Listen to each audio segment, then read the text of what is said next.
Before we begin, we would first like to run everyone through some friendly reminders. The event will begin in the next few minutes. We advise everyone to turn off their mobile devices or put them in silent mode in duration of the program. A short intermission has been scheduled from 10:50 to 12:05. We'll be allotting 5 minutes for audiences to settle down in their seats, and the program will resume at 12:10 sharp. As the program is in procession, please refrain from conversing or making any loud commotions of any kind. Audiences is also reminded that there should be no photography or recording of the live event in any kind. Once the program has officially begun, all exits shall be secured and exiting shall be suspended as much as possible. So we suggest that those who need to make a trip to the bathroom to do so right now. Bathrooms may be located on your left-hand corner once you exit. Thank you.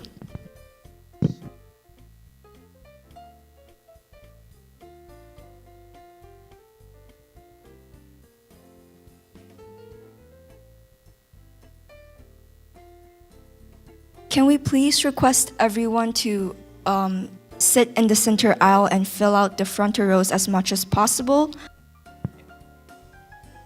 We want to keep this event intimate between you and the speakers, so if possible, please make necessary arrangements to your seating. Thank you.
A short video provided to us by the TEDx organization shall be played for us in the next few minutes. Please enjoy.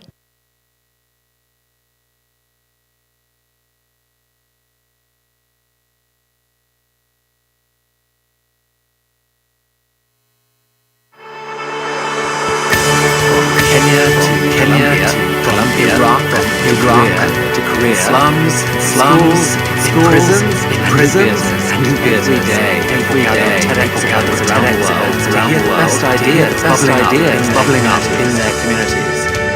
Today, you are part of a global conversation about our shared future.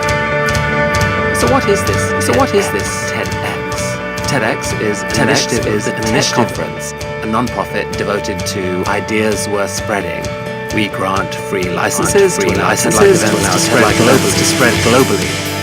This event today is based on the TED conference format and ideals, but is independently organized by your local community. So please make sure to thank the team of volunteers who worked so hard on today's event. It's their ideas, dedication and time that made it all possible. It's they who booked all the speakers, and the views you'll hear today are of course those of those speakers, not necessarily of TED. But we hope their talks spark an exciting conversation among you.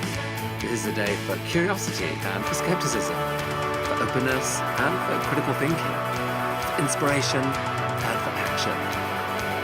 The more you enter into it, the more you'll take out. And now, on with the show.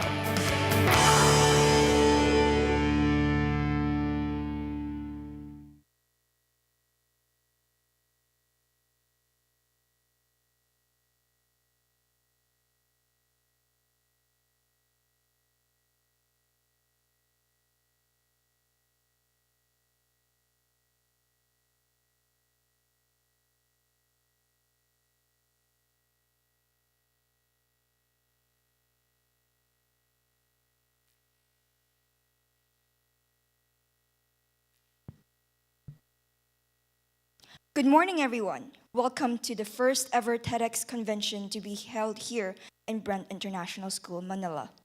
To start off our event, may we please request everyone to rise for the Philippine National Anthem. Bayang magiliw, pelos ang silanganan, alam ng puso, sa titid mo'y buhay. Lupang hinirang, duyan ka ng magiting, sa manlulupig, di ka pasisiil. Sa dagat at bundok, sa simoy at sa langit mong bughaw, may nilang ang tula at awit sa paglayang minamahal. Ang kisap ng watawat mo'y tagumpay na nagniningning. Ang bituin at araw niya kailan pang may di magdidilim. Lupa ng araw ng walhatik pagsinta, buhay ay langit sa piling mo. Aming ligaya na pag may mga api, ang mamatay ng dahil sa'yo.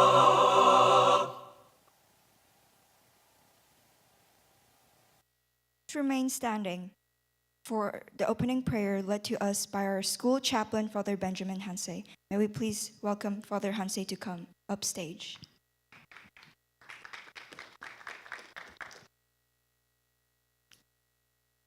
Thank you, Amy. Thank you, everyone. Shall we just start off with a short prayer? The Lord be with you. Heavenly Father, we thank you for this wonderful Saturday morning. We thank you for all those who have come out and shared their time here with us this morning. We thank you most of all for life, for family, for people who care, who are kind, who respect each other, who try to understand one another, and most of all, for reaching out. Lord, we thank you for this group of young, talented, generous, creative young students from Brent International School who have poured in so much of their time and effort in putting together this TEDx talk this morning. Bless them. Grant them a wonderful future. Bless their families too. Bless Brent School. And bless the speakers who have come out this morning to share with us their knowledge, information of what they think can be good, will do good to everyone. And bless this world which you have created, the humanity that people it. Lord, bless everyone. And may we come out of this time, of this place, a much better person. Thank you for this opportunity. Thank you for all the blessings. And may all this redound to the welfare of everyone and for your greater glory. All this we ask in the name of the Father, and of the Son, and of the Holy Spirit. Amen. Thank you, everyone. You may be seated. Thank you, Father Hanse.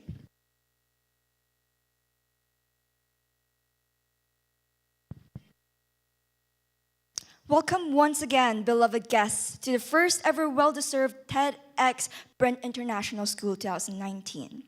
We are honored to have you all join us here today. I am Shusen Chen, a sophomore here at Brent International School, Manila, the host of this event, who shall be serving as your MC for today.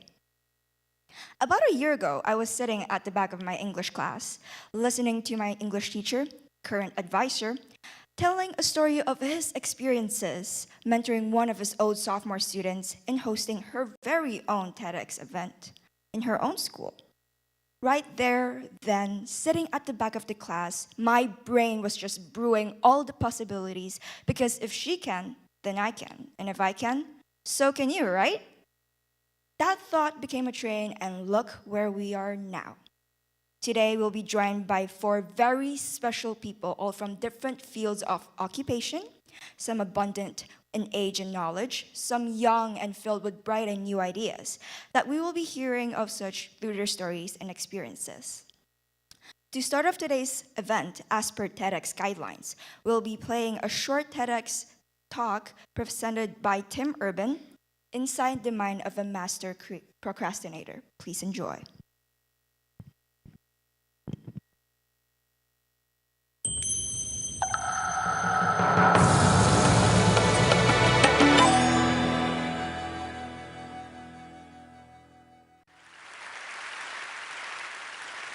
So in college, I was a government major, which means I had to write a lot of papers. Now, when a normal student writes a paper, they might spread the work out a little like this. So, you get started maybe a little slowly, but you get enough done in the first week that with some heavier days later on, everything gets done and things stay civil. And I would want to do that like that. That would be the plan. I would have it all ready to go, but then actually the paper would come along, and then I would kind of do this. And that would happen every single paper. But then came my 90-page senior thesis, a paper you're supposed to spend a year on. And I knew for a paper like that, my normal workflow was not an option. It was way too big a project. So I planned things out, and I decided I kind of had to go something like this. This is how the year would go. So I'd start off light, and I'd bump it up in the middle months. And then at the end, I would kick it up into high gear. It's just like a little staircase. How hard could it be? Just walk up the stairs. No big deal, right? But then, funniest thing happened. Those first few months, they came and went, and I couldn't quite do stuff. So we had an awesome new revised plan. But then those middle months actually went by, and I didn't really write words. And so we were here. And then 2 months turned into 1 month, which turned into 2 weeks. And one day I woke up with 3 days until the deadline, still not having written a word. And so I did the only thing I could. I wrote 90 pages over 72 hours, pulling not 1 but 2 all-nighters. Humans are not supposed to pull 2 all-nighters. Sprinted across campus, dove in slow motion, and got it in just at the deadline. I thought that was the end of everything. But a week later, I get a call. And it's the school. And they say, "Is this Tim Urban?" And I say, "Yeah." And they say, we need to talk about your thesis. And I say, okay. And they say, it's the best one we've ever seen.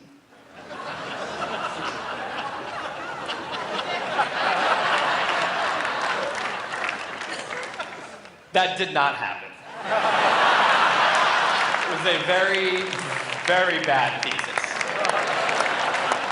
I just wanted to enjoy that one moment when all of you thought, this guy is amazing. No, it was very, very bad. Anyway, today I'm a writer, blogger guy. I write the blog Wait, But Why? And a couple of years ago, I decided to write about procrastination. My behavior has always perplexed the non-procrastinators around me, and I wanted to explain to the non-procrastinators of the world what goes on in the heads of procrastinators and why we are the way we are. Now, I had a hypothesis that the brains of procrastinators were actually different than the brains of other people.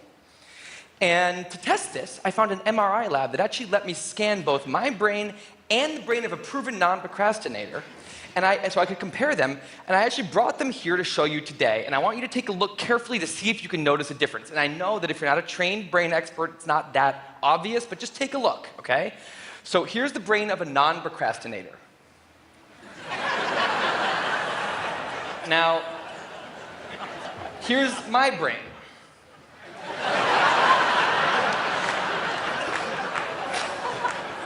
There is a difference. Both brains have a rational decision maker in them, but the procrastinator's brain also has an instant gratification monkey. Now, what does this mean for the procrastinator? Well, it means everything's fine until this happens.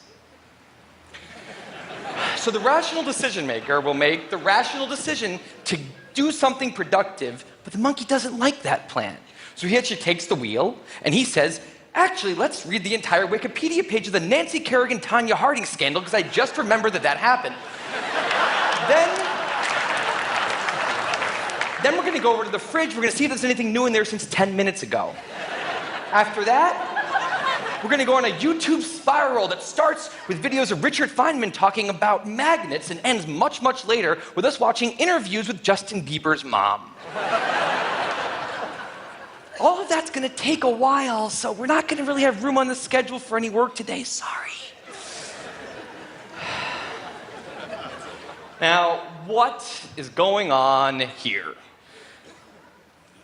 The instant gratification monkey does not seem like a guy you want behind the wheel. He lives entirely in the present moment. He has no memory of the past, no knowledge of the future, and he only cares about two things: easy and fun. Now, in the animal world, that works fine. If you're a dog and you spend your whole life doing nothing other than easy and fun things, you're a huge success. And to the monkey, humans are just another animal species. He has to keep well slept, well fed, and propagating into the next generation, which in tribal times might have worked okay. But if you haven't noticed, now we're not in tribal times. We're in an advanced civilization, and the monkey does not know what that is, which is why we have another guy in our brain, the rational decision maker, who gives us the ability to do things no other animal can do. We can visualize the future. We can see the big picture. We can make long-term plans. And he wants to take all of that into account, and he wants to just have us do whatever makes sense to be doing right now. Now, sometimes it makes sense to be doing things that are easy and fun, like when you're having dinner or going to bed or enjoying well-earned leisure time. That's why there's an overlap. Sometimes they agree. But other times, it makes much more sense to be doing things that are harder and less pleasant for the sake of the big picture, and that's when we have a conflict. And for the procrastinator, that conflict tends to end a certain way every time, leaving him spending a lot of time in this orange zone, an easy and fun place that's entirely out of the makes sense circle. I call it the dark playground. Now, the dark playground is a place that all of you procrastinators out there know very well. It's where leisure activities happen at times when leisure activities are not supposed to be happening. The fun you have in the dark playground isn't actually fun because it's completely unearned and the air is filled with guilt, dread, anxiety, self-hatred, all those good procrastinator feelings. And the question is, in this situation, with the monkey behind the wheel, how does the procrastinator ever get himself over here to this blue zone? A less pleasant place, but where really important things happen. Well, turns out that the procrastinator has a guardian angel, someone who's always looking down on him and watching over him in his darkest moments, someone called the panic monster.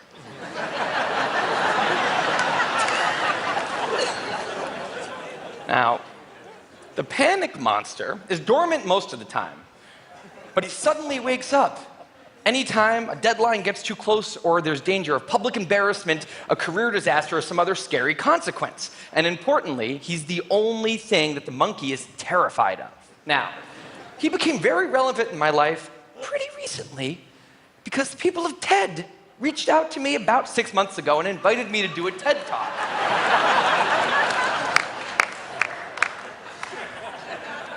Now, of course, I said yes. It's always been a dream of mine to have done a TED Talk in the past.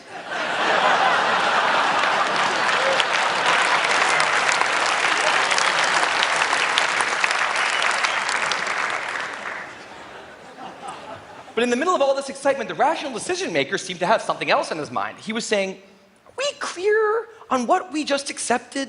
Do we get what's going to be now happening one day in the future? We need to sit down and work on this right now. And the monkey said, totally agree, but also let's just open Google Earth and let's zoom into the bottom of India, like 200 feet above the ground, and we're going to scroll up for 2.5 hours till we get to the top of the country so we can get a better feel for India.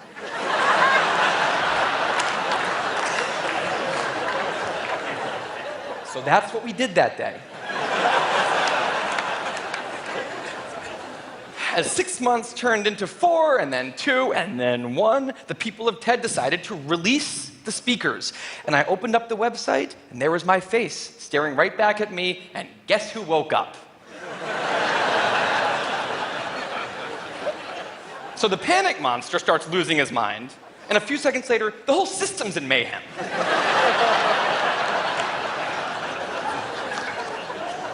And the monkey, who, remember, he's terrified of the panic monster, boom, he's up the tree. And finally, the rational decision maker can take the wheel and I can start working on the talk. Now, the panic monster explains all kinds of pretty insane procrastinating behavior, like how someone like me could spend 2 weeks unable to start the opening sentence of a paper and then miraculously find the unbelievable work ethic to stay up all night and write 8 pages. And this entire situation with the 3 characters, this is the procrastinator's system. It's not pretty, but in the end, it works. And this is what I decided to write about on the blog just a couple years ago. Now, when I did, I was amazed by the response. Literally thousands of emails came in from all different kinds of people, from all over the world, doing all different kinds of things. These were people who were nurses and bankers and painters and engineers and lots of PhD students. And they were all writing saying the same thing. I have this problem too. But what struck me was the contrast between the light tone of the post and the heaviness of these emails. These people were writing with intense frustration about what procrastination had done to their lives, about what this monkey had done to them. And I thought about this, and I said, well, if the procrastinator system works, then what's going on? Why are all these people in such a dark place? Well, turns out that there's 2 kinds of procrastination. Everything I've talked about today, the examples I've given, they all have deadlines. And when there's deadlines, the effects of procrastination are contained to the short term because the panic monster gets involved. But there's a second kind of procrastination that happens in situations when there is no deadline. So if you want to have a career where you want to be a self-starter, something in the arts, something entrepreneurial, there's no deadlines on those things at first because nothing's happening at first, not until you've gone out and done the hard work to get some momentum, to get things going. There's also all kinds of important things outside of your career that don't involve any deadlines, like seeing your family or exercising and taking care of your health, working on your relationship or getting out of a relationship that isn't working. Now, if the procrastinator's only mechanism of doing these hard things is the panic monster, that's a problem because in all of these non-deadline situations, the panic monster doesn't show up. He has nothing to wake up for.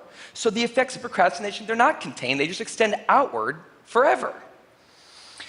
And it's this long-term kind of procrastination that's much less visible and much less talked about than the funnier, short-term, deadline-based kind. It's usually suffered quietly and privately. And it can be the source of a huge amount of long-term unhappiness and regrets. And I thought, that's why these people are emailing, and that's why they're in such a bad place. It's not that they're cramming for some project. It's that long-term procrastination has made them feel like a spectator at times in their own lives. Procrastinators exist. That's right. I think all of you are procrastinators. Now, you might not all be a mess, like some of us. And some of you may have a healthy relationship with deadlines. But remember, the monkey's sneakiest trick is when the deadlines aren't there. Now, I want to show you one last thing. I call this a life calendar. That's one box for every week of a 90-year life. That's not that many boxes, especially since we've already used a bunch of those. So I think we need to all take a long, hard look at that calendar. And we need to think about what we're really procrastinating on, because everyone is procrastinating on something in life. We need to stay aware of the instant gratification monkey. That's a job for all of us. And because there's not that many boxes on there, it's a job that should probably start today. Well, maybe not today, but sometime soon. Thank you.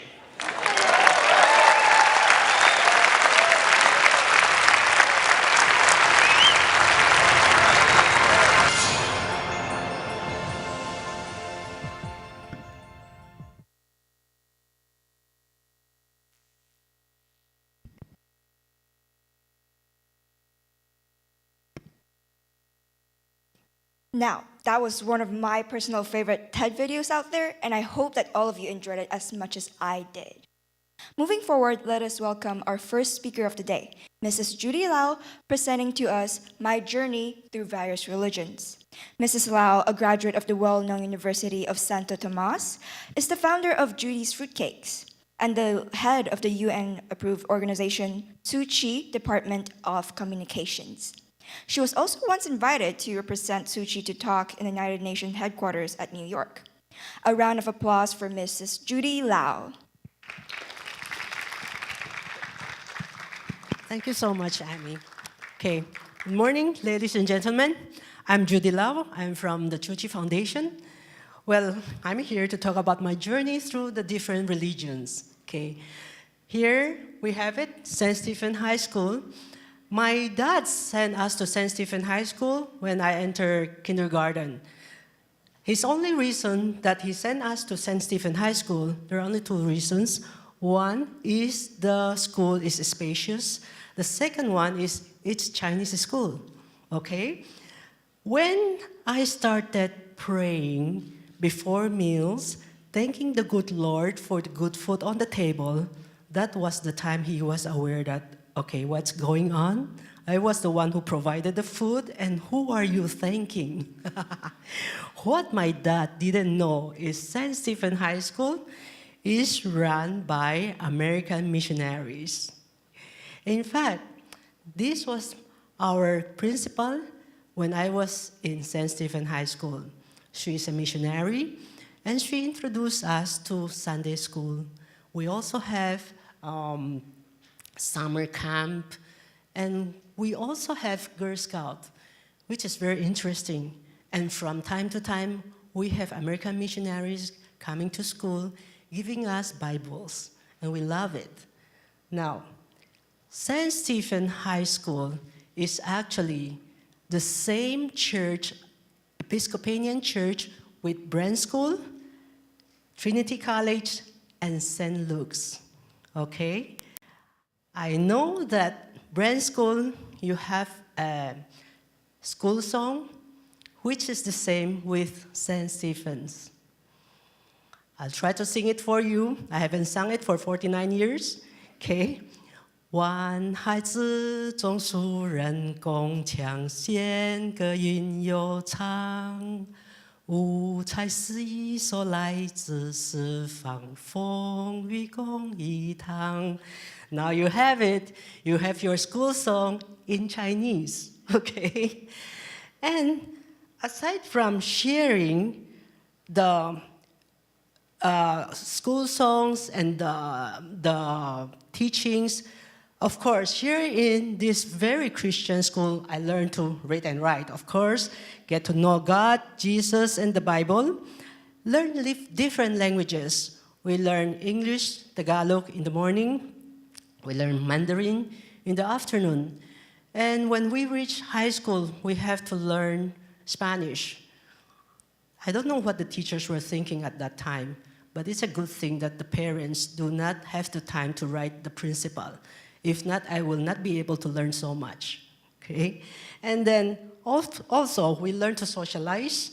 Usually, we meet our best friend during this time. And one of my best friends is a Taiwanese. And we have been friends since we were in elementary school.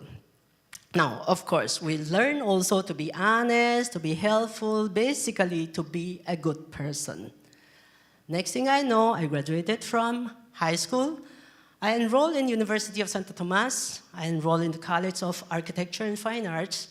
And in this school, University of Santo Tomas, it is iconic. It is 400 years old, and then we consider ourselves a pontifical university because it belongs to the Vatican, okay? Here, in the University of Santo Tomas, I learned a skill for my career, and I get to know Mama Mary, okay? And of course, I learned to appreciate the rich culture of the Catholic that influenced the Philippines for centuries, okay? The rich culture, I appreciate all of that. And of course, we learn to love one another, to be forgiving, and seeing God in everybody, okay? In my young life, whenever Buddhism is being mentioned, this is the picture that comes to our mind. It is fancy, big temple. It has the big, big Buddha. And of course, sometimes it has the golden Buddha, and you see monks chanting, and then the incense fills the rooms. This is our impression of Buddhism at that time. But I said a while ago, I have a good friend from Taiwan. She introduced me to the Tzu Chi Foundation. It is a Buddhist charity organization. So during that time, I was very impressed with the temple. This is the only temple that they have. It is so simple. And the founder, Dharma Master Cheng Yen, was a 1991 Magsaysay awardee for social service. Magsaysay Award is considered the Nobel Prize in Asia. So when I decided to join the Tzu Chi Foundation, aside from that, of course, she is good friend with the Catholic. And I heard that she even read the Bible before, okay? And then when I decided to join the Tzu Chi Foundation, the first thing I do, I went back to St. Stephen High School. I met my elementary principal. She was in her 90s at that time. And I told her, I'm very sorry. I joined a Tzu Chi Foundation, which is a Buddhist congregation. And she said, it's okay. All of us are the same. Because Buddhism, they talk about love, compassion, kindness. And for Christian, we talk about love, faith, and truth. What she told me was that as long as you have all of this in your heart, it is okay. With that, I was so sure, I'm okay. Go ahead. I joined the Tzu Chi Foundation. The word Tzu Chi means compassion relief in Chinese, okay? And they're what they call Buddhism in action. I hardly see them chant or chanting the sutra, or in the more than 20 years that I have been with the Tzu Chi Foundation, I have never seen them burn any incense at all. Okay. When I joined the Tzu Chi Foundation, the Buddha became alive. These are the Buddha in my mind. The nuns was with us when we go to faraway places. We go to medical mission. The nuns are there, and the volunteers are there. And then we do medical missions where people hardly see a doctor at all. There are faraway places. We learned that the foundation itself has their own hospitals. Instead of the big, big temples, I think these are the temples of the Tzu Chi Foundation. We have hospitals, the big ones. These are in Taiwan. Most of the hospitals saves lives, okay? And instead of having the big, big Buddha, we have big, big schools. These are the schools that save the future. It will be for humanity in the future. If we do not have school, what will the golden Buddha be? What we are looking now are the schools that will be for the future of our generation and generations to come, okay? These are the schools of the Tzu Chi Foundation. Aside from that, being a volunteer, what is expected of us, okay? Like, I'm not a doctor, but I am helpful. I can be a volunteer in a medical mission. We help the people who needs warmth. The people, if there is a disaster, we are there to help them. We could be helping them when they are hungry. Okay. These are the things we do as volunteers.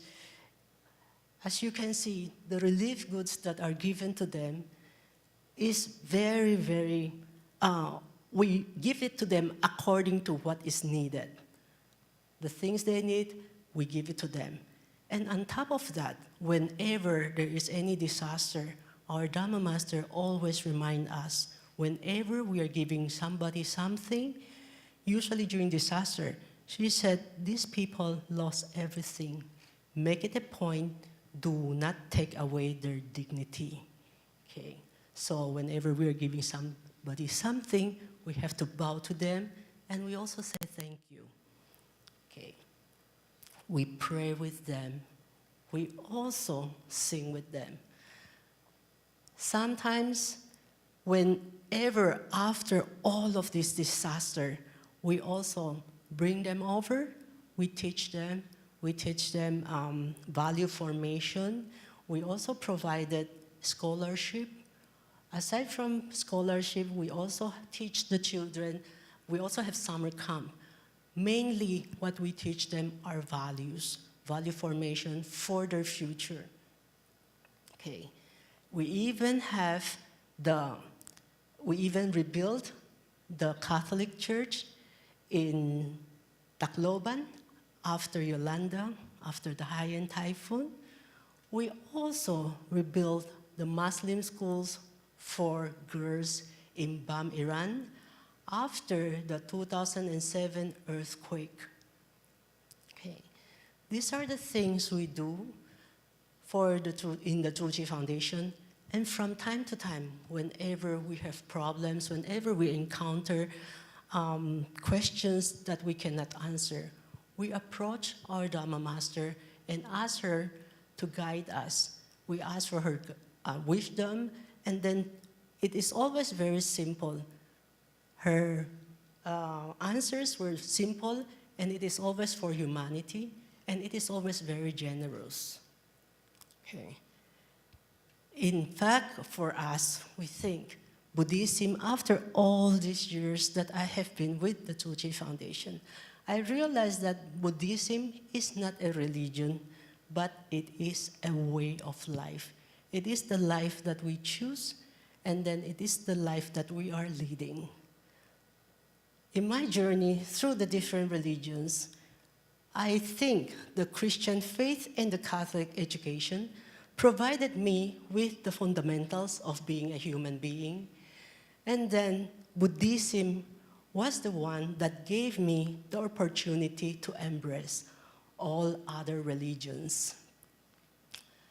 Through all these years that I've been with the Tzu Chi Foundation, this is my principal in high school, from St. Stephen High School. She joined us whenever we had an activity. She was there. As you can see in the picture, we have her approval. This is my biology teacher from high school also. She joined us also whenever we have some activities. although she is also from St. Stephen High School. And even my classmates from high school, some of them were even my classmates since kindergarten. When we mentioned about the prayers that we had when we were kids until today, some of us are still saying the same prayer, are still thanking the good Lord for the food on the table. But they also joined me when we went to Taiwan to see the Dharma Master. In fact, one of them was an elder for the Christian community, and he told the Dharma Master, he said, now I realize why there are a lot of people who joined the Tzuchi Foundation. It is because, like, whenever we pray to God, we still have to wait. We don't know if what God is going to do for us. But when we tell a Tzuchi member or a Tzuchi volunteer that I'm in need or something, what my problem is, the next thing you know is that this Tzuchi volunteer is running all over the place trying to help me. That is exactly what he told the Dharma Master. So these are my friends, my classmates, and of course I went back to University of Santo Tomas also. This is my dean in college. He was very happy to see that I am in a NGO that is helping not only Buddhists, but we help everybody, okay? My classmates in college joined me also when we had medical missions. They were also there, okay? And of course, my family, they are all out for the Tzuchi Foundation. With everything that happened, look at this. We are in this most beautiful planet in the universe. We might come from different religions, but we can be united if we show respect, we show gratitude, and if we have love. With that, I think for all of you, I hope that in the future, your journey will be long and you will have a very, very beautiful journey in the future. I thank you.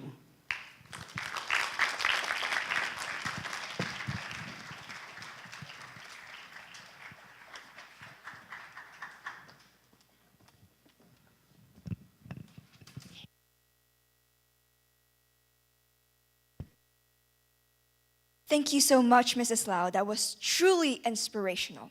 I'm sure the stories and experience that you have shared with us today left heavy imprints in our minds that we are sure to return to and ponder upon later. For our second speaker, may we please give a warm round of applause for Mr. Bonifacio T, sharing with us how digital transformation will impact our world and lifestyle. Mr. T, who served as a Sharp executive distributor in the Philippines since 1978, is a very successful entrepreneur with his very own IT business, which is now starting to target global market with one of its bases in Singapore. May we please welcome Mr. Bonifacio T. Thank you. Good morning. I'm Bonifacio T, and I'm a businessman by necessity. And I would like to talk today about digital transformation and how it would impact the workplace and also our lifestyle. First of all, I would like to give you a glimpse of the workplace back in 1960s, the late 60s, and up to the early 80s. 1960s was because that's where I started working. And by the 80s, that was the time before they introduced the personal computers. Right now, at that time, we usually use typewriters. If you want to make letters, documents, proposals, you have to type them. And if you want it to be neat and presentable, you have to, and you have some erasures, you have to redo it again. And usually it would take you an hour or more than an hour. So it was really very tedious. Next tool that we had at that time was a telex machine.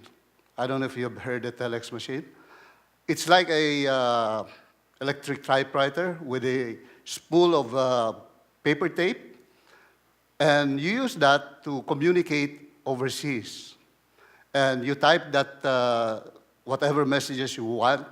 Each character would punch in a hole into the paper tape, and after the whole messages is done, you cut the tape, reinsert it, you dial the telex machine to another telex machine.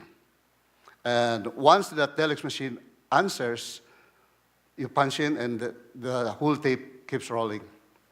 Now, the problem with telex machine is that it's very expensive. Only big corporations can afford it. And also, aside from that, is that you have to have an operator on that side that watches the telex machine. Now, if you don't have a telex, you want to send an important communication, you go to a telegraph office. From there, you send out a telegram. So they charge you per letter or per character. Now, it will take several days before that telegram will be delivered. You'll be lucky if you get it in 2 or 3 days, a week maybe. And you don't know whether that side received the telegram. Now, another tool that we had at the time was the rotary telephone. You dial. When you want to communicate overseas, you have to call your local switchboard operator. Give them the information, you want to talk to this person at this number. Then that operator will dial overseas to the same switchboard, another switchboard. They will locate the person. Now, if they have the connection, then you start talking. The problem with that is that both the switchboard operator are listening to your conversation because they have to know when any one of you hang up already. And they have to know the time that you talk so they can bill you properly. So privacy was really not a question at the time. There was totally no privacy. Aside from this, hailing a taxi, for example. You want to hail a taxi and then you have to stand up in a corner. Why a corner? Because there are 2 roads there on the corner. So if you're lucky, you catch an empty one, probably in a few minutes. But if you are not so lucky, you'll be standing there for hours. So that was the situation at then. Fast forward to the present. Oh, now you have online shopping, online banking. You have the Grab, Uber. So everything you can do in an instant, right? By seconds. So what happens is that because of digital transformation, we have this kind of lifestyle. When we talk about digital transformation in an office environment, we usually talk about converting paper-based document into a digital form. And usually we refer that to electronic archiving or digital archiving. Now, there are 2 aspects of digital archiving. One is we call the passive archiving, and the other one is active archiving. On a passive archiving, when you scan documents, store it in a server or in a hard drive, usually the document sits there. Only if you need it, you can retrieve, sort, edit, print, and it's kind of a boring archiving type. The more active is the one that would really change the whole workplace. That's what we call the active one. In the active, the scanned documents, you add on a technology called workflow. Now, suddenly you pick up that document is picked up and it's being routed. Example, loan application. You scan all documents, right? And when the document is scanned, it will be routed to different departments. For example, if the loan is 100,000, it goes to one department. Over a certain amount, it goes to another. Now, if a loan is conforming, it goes to another one.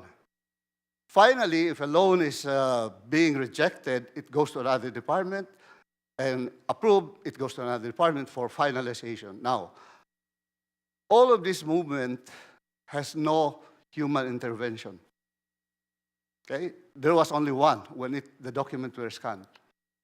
All the processes were done automatically because of workflow. Now, add another technology called AI, artificial intelligence. Now, when I scan, let's say, a volume of documents, hundreds, thousands, AI would now recognize the documents. It would go into folder A, folder B, folder C, because you have taught the AI that this document goes to that folder. So AI makes your work very easy and fast. Add another technology called zonal OCR. One document, I can now extract data because it recognizes where those data are. We create a document. You teach the software that this zone is, for example, an invoice. This zone is invoice number. This zone is account. And these zones are quantity, description, and amount. So with that zonal OCR and extracting all the data, it is being exported into a file called a CSV file or an Excel file. When you have an Excel file, everything of the data there is arranged, right? So from an Excel, you can introduce mathematical formula, plus, minus, multiplication, some of that other, even engineering formulas. And aside from this, you will have now infographics. You can have pie chart, bar chart, right? And with this report, now you can have analytics. Okay, from analytics, the whole data can be introduced again into another software. And that data moves fast. And I can tell you from here to there, no human intervention. So that is what is happening now. Now, how will it affect the workplace? Oh, a lot. So digital transformation will have a big impact. Now, how do we know what application we have to develop? Usually, it would be the customer, the client, who would tell us what are their problems, what are their pain points, what do they want to do, what type of efficiency they want to achieve. So from there, we develop the software. We do a system called POC, or proof of concept, and we show it to them. And if they say yes, that's the one we want, or maybe they want to improve it, then on the final stage, we develop the whole thing. A case in point is one consumer manufacturer here in the Philippines. They're receiving a lot of purchase order from their customers, like supermarkets or convenience stores or sanitary stores. They receive around 1,000 purchase order a day. And it takes about 20 people to process it. And from the time they receive the purchase order, do the invoicing, go through the routing with accounting, and so on and so on. Prior to the delivery, it takes about a week. Now, we did the automation. It took 2 hours and 2 persons to to process the whole system. So what happens to, the question there is, what happens now to the 18 employees, right? Common conception is that they were laid off. But for this particular company, when we developed the program, there was a consultation already about how you reallocate resources. So these 18 employees were retrained, okay, given new skills, and taught about new, like, interaction with customers. So instead of retrenching, they should do retraining. I think that should be the mindset of businessmen when they think about automation, so that you can minimize the social impact on people. Anyway, for businessmen that goes into automation, usually it's productivity, right? They want more productivity, more efficiency, more profit. So when they have more profit, they have more customer. So there's no reason for them to say that automation equal lesser people, because now the company grow. You can reallocate. Now, another source of ideas, where we get ideas what application to develop, is from the government. Nowadays, data privacy is very important, right? The risk of digital transformation is always on risk of data leaks, data hacking, unauthorized downloading, either by your employees or by somewhere else. But of course, there's always ways how to minimize that.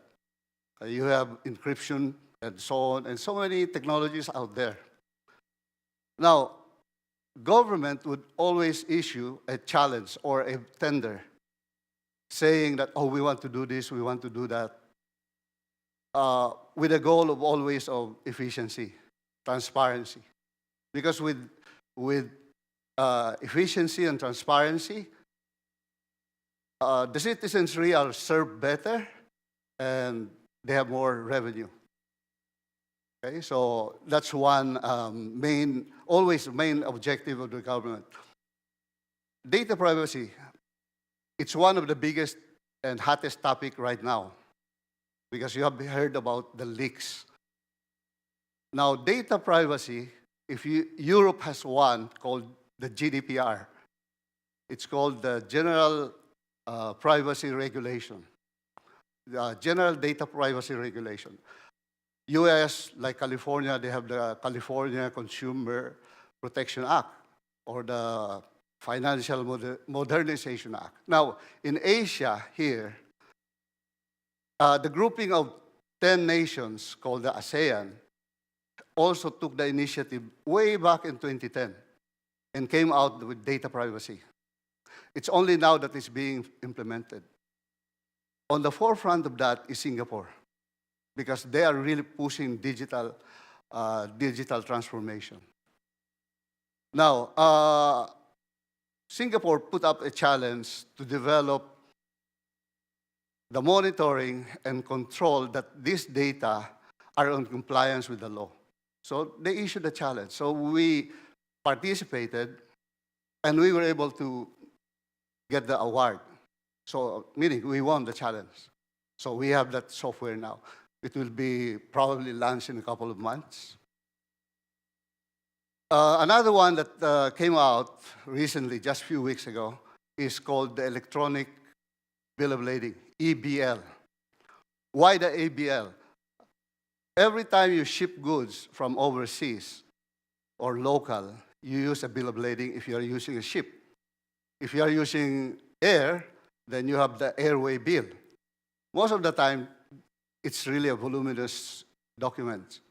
So with BL, you have the invoices, the delivery receipt, the tracking receipt. That alone, probably you have 20, 30 documents there. When it reaches the port, now the broker have another set of documents, and the customs have another set of documents. By the time it reaches your warehouse, probably you have around 60 to 80 documents. Now, that's only one shipment. How many shipments are there in the world? going around with the whole trade. So you can just imagine how much trees you can save and how much work can be saved. So they're putting out, one government here in Asia is putting out EBL, and probably we are going to participate. Now, the only problem there I saw was that they want this on a blockchain structure. Okay, you have heard about Bitcoin, right? That's a blockchain structure. Now, I don't know anything about blockchain. So I was asking around, what is a blockchain? Because the software side we can do. The blockchain side, we have no expertise. So I have to get expertise from who knows about blockchain. So anyway, those are what is happening now. The question is there really a big demand for digital transformation? Yes, and at first I was thinking, oh, maybe it's just one of the fad. But later on, I noticed that companies are really asking. So we put out an ad in the newspaper to test whether there's really that big demand. We put out an ad, workshop. We said, oh, digital transformation, learn how to do this, how to do that, everything. So we were thinking at the time, 60 participants once a month. But on the first day that it came out, oh, we were really surprised, shocked. On the first 2 hours, that first scheduled workshop was filled up. By the end of the day, we have to add 2 more workshops, so 3. And every week, we are scheduling now workshop every week instead of every month. Now, we started this in September of last year, middle of September. By this time, last week, we had total of 23 workshops attended by 900 plus companies, and attendees was about 2,100. And we have not seen a decrease in interest. In fact, a lot of big corporation and government has been inviting us to do the workshop at their premises because they don't want any disruption in their work. So they want us to be there. Aside from that, even outside cities, outside of Manila, has been requesting if we can do it on other cities. So that alone shows that there's really a demand for digital transformation. Why? Because you become more efficient, you become more productive, right? And the good thing here is that if you are a startup, small company, you can really do more with less capital, less employee. So you can really now start up and fight or compete with the bigger guys. That's the advantage of digital transformation. So, with that, the question is, do I have to go digital if you're in business? The answer is, if you don't, what will happen to you? You have seen my example, the typewriter, it's gone, almost gone. Telex is totally gone, right? But the rotary phone is totally gone. If you don't go digital, maybe you will have the same fate as those equipment, as you know, in 3 to 5 years' time. So with that, I would say that digital transformation here in our country is just taking off. It's just barely scratching now. Government has not been active, but I think the business community realizes this, and it has been moving, although in slower pace compared to other countries. But I think with the younger generation, I'm very optimistic that we will probably catch up. Okay? And with that, I thank you very much for listening about digital transformation. Thank you.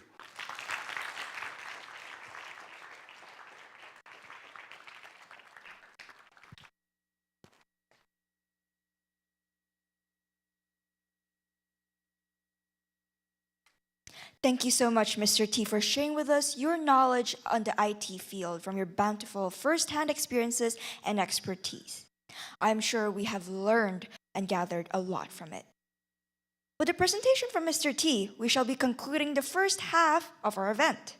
Since we have come to a rather early end, audiences have more free time to visit the bathroom or go grab a drink, as you would like. Everyone is expected to be back in this theater by 12:10 sharp. Thank you so much.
Hello, everyone, once again. I hope that everyone has freshened up and is prepared for the second part of our spectacular show. To start off, we will be showing another short, very short TED Talk presented to us by Mr. Graham Hills. Less stuff, more happiness.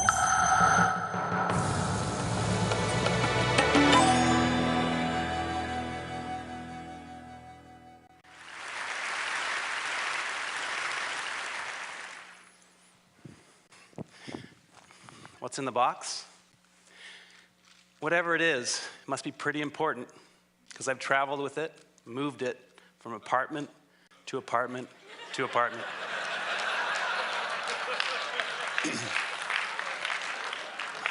Sound familiar? Did you know that we Americans have about 3 times the amount of space we did 50 years ago?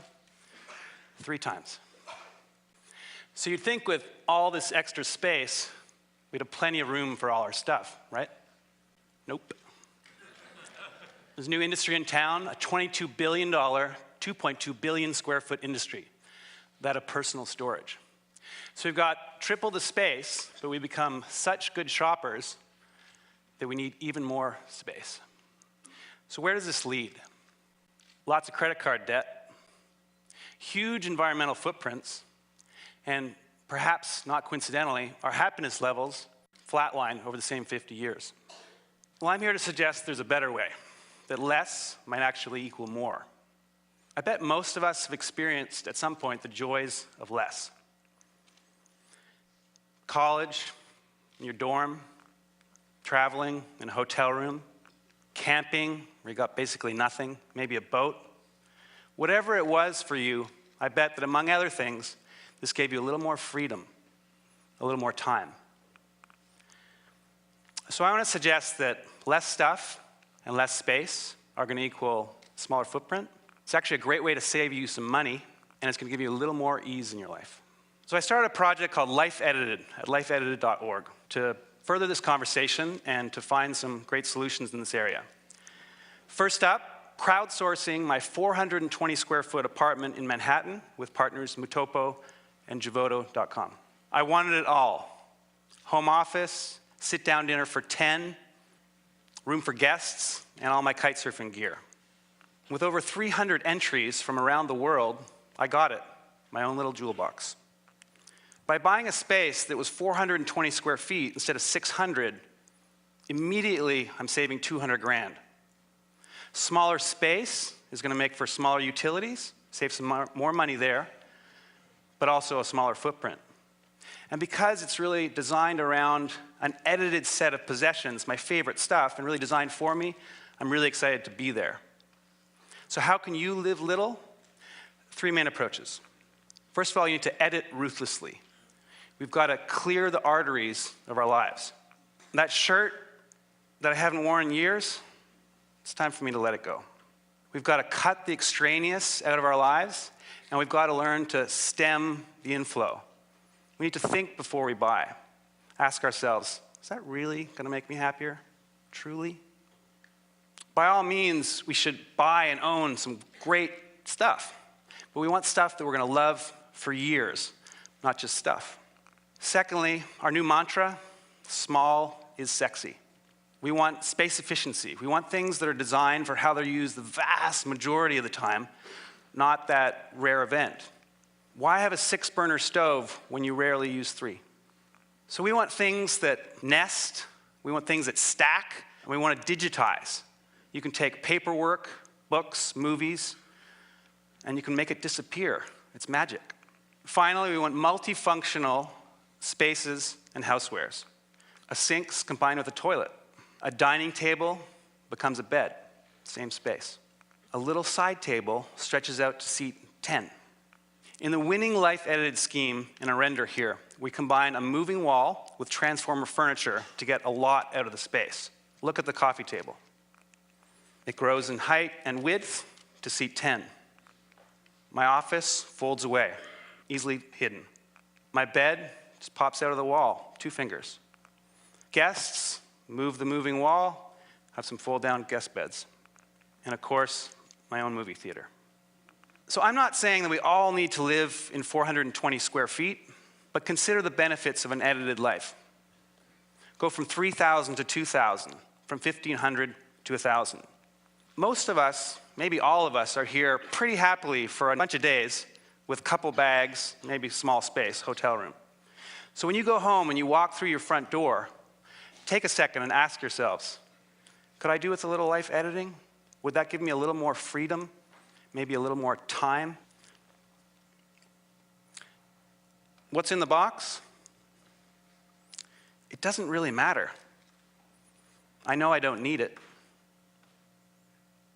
What's in yours? Maybe, just maybe, less might equal more. So let's make room for the good stuff. Thank you.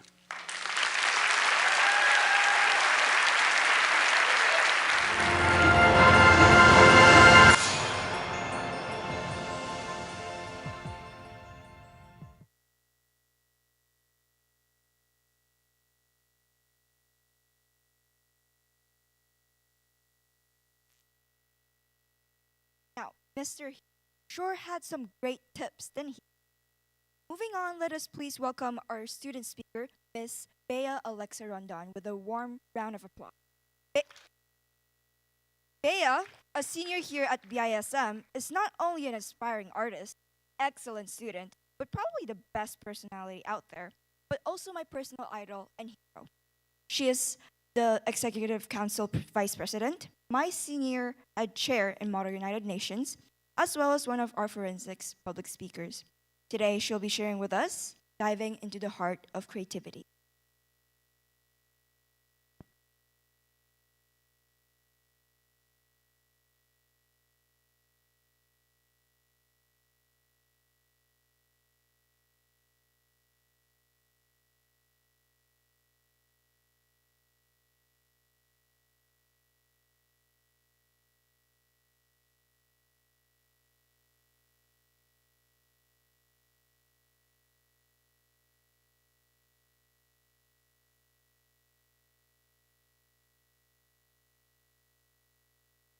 It's green, but they can't hear me. You can hear me now? Okay, thank you. So sorry for that. Hi, everyone. I'm currently a high school senior, and I just finished my culminating exhibit for IB Visual Arts. When I saw all of the art that I've made in the past 2 years up on a wall together for the first time, I couldn't help but think about how I'd gotten to this point, how long it had taken, and why I wanted to dedicate my life to the arts in the first place. I've probably been drawing ever since I could hold a pencil, and whenever I show these drawings to my family and friends, they'd compliment me, telling me that I was so talented, I should become an artist when I grow up. And I think after all those years, because of the overwhelming support that they've given me, I finally thought, hey, why don't I make a career out of this? Thus, I'd practice my craft whenever I had the time to, and what was once just a hobby became my passion. Art became my lifestyle. Nearing the end of my high school life, when I was asked what major I want to take up in college, I didn't have to blink twice to know that my answer was animation. Yet, when I told others about this, I didn't quite get that same validation that I had when I was younger.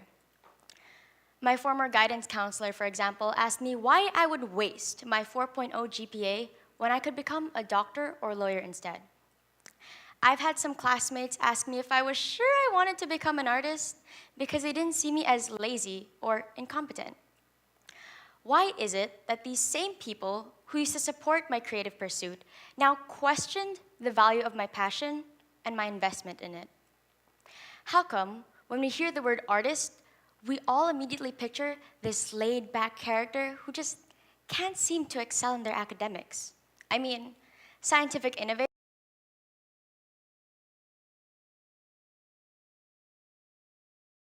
Art has value that's worth celebrating, and that's what I want to tell you today. Yet, there's this impending pressure put on me to rethink my passion. And this may be fueled by that stereotype that claims East Asians see art as a hindrance to our intellectual development, and is not a career worth pursuing. But have you ever wondered why such a stereotype exists? Why people perceived traditionalist East Asian parents to favor high grades over creativity or money over meaning? Because nowhere in the roots of our beliefs does it say that we value monetary success or high rankings over creativity, self-expression, or creative pursuit. When Confucius said that the family is the center and comes before the individual, he meant this as a reminder to children to fulfill their responsibilities of taking care of their families when they grow up and not just prioritize themselves. He didn't mean this to guilt-trip the youth into giving up their dreams. The traditionalist Philippine mindset of encouraging work in higher-paying jobs was meant to ensure that we can afford the best opportunities for our children and not devalue our career choices unless our families can leech off our work at a discount. I've always wondered why the celebration of art has been devalued throughout the course of my childhood. Art is embedded in all of our cultures, Asian or not, and to deny that art has value would be to deny our culture. Because if we're all so proud to celebrate our heritages, why can't we celebrate art in this way too? What exactly is it that changed our minds on what defines the value of artists and visual arts as a whole?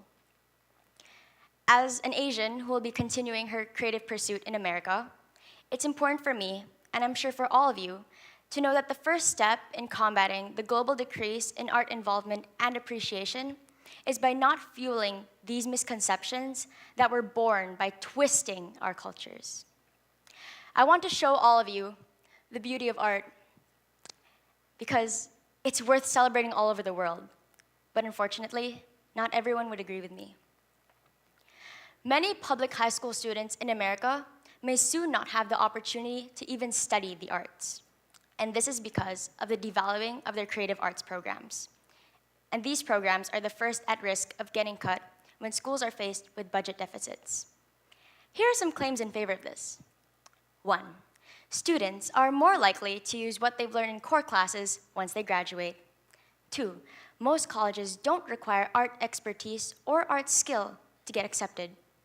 And 3, the most bizarre to me, students, if required to take art classes, may struggle in catching up to their curriculum, especially if they're failing in their core classes.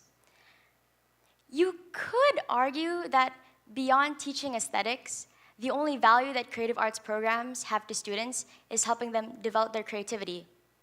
And then you'd also argue that students can develop their creativity in any class they take. But I beg to differ, because creativity is a skill that cannot and should not demand academic assessment. The nature of most classroom subjects just can't facilitate innovation or imagination in the way that the arts can. Here's a thought. Maybe students wouldn't be struggling in their core classes if we didn't confine such a diverse set of young minds to rubrics. I mean, who has the right to define what profound skill means anyways? When discussing the value of creative arts programs for students, we aren't saying that the arts are the most important subject of them all, or that students should solely focus on the arts. Because as much as I am an art enthusiast, I'll admit that arts education cannot take place in isolation, as with any other subject. The visual arts go beyond just teaching you what colors or shapes look pretty together. They teach you what emotions you can evoke by using specific cues, or what stories you can tell from certain imagery. Without such context of the world, we wouldn't have information to draw inspiration for our art from, or know how to effectively communicate our ideas in engaging and attention-grabbing ways. Thus, involvement in the arts in high school can help students enhance their education in other subjects as well as beyond the classroom. Don't believe me? Well, the National Endowment for the Arts actually has statistics to prove this. A study they conducted in 2012 focused on the potential benefits of art engagement among American youth in the lowest socioeconomic quarter. Among their findings were these 3 benefits. 1. Students with high in-depth art involvement were more likely to have better grades and have higher college acceptances. As seen in this graph, where pink represents students with high arts involvement and blue represents students with low arts involvement, you can see that the students who were more engaged in the arts had a higher likelihood of completing high school courses, were more likely to plan to earn a bachelor's degree, enrolled in a selective 4-year college, and actually earned these bachelor degrees. 2. There was a big difference in career aspirations between those with high arts involvement in school as well as those with little to no arts involvement in school. This graph shows that students with higher arts involvement were more likely to choose a major that aligns with a professional career. Professional career including, but not limited to, those flashed on the screen. And these students engaged in the arts more were not only more likely to want to pursue a professional career, but they were actually more likely to actually work in these careers. 3. Young adults with a history of high arts involvement in school were more likely to show high levels of voting, volunteering, engagement in school and local politics, as well as concern for what's going around them, such as by reading news sources. In fact, a recent study done by 15 researchers at Michigan State University compared on the arts engagement of every single Nobel Prize winner from 1901 to 2005 relative to the arts engagement of your average scientist.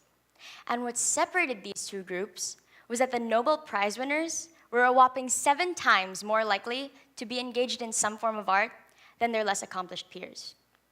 You could conclude from their data that these scientists were able to excel more in their respective fields because of their exposure to art.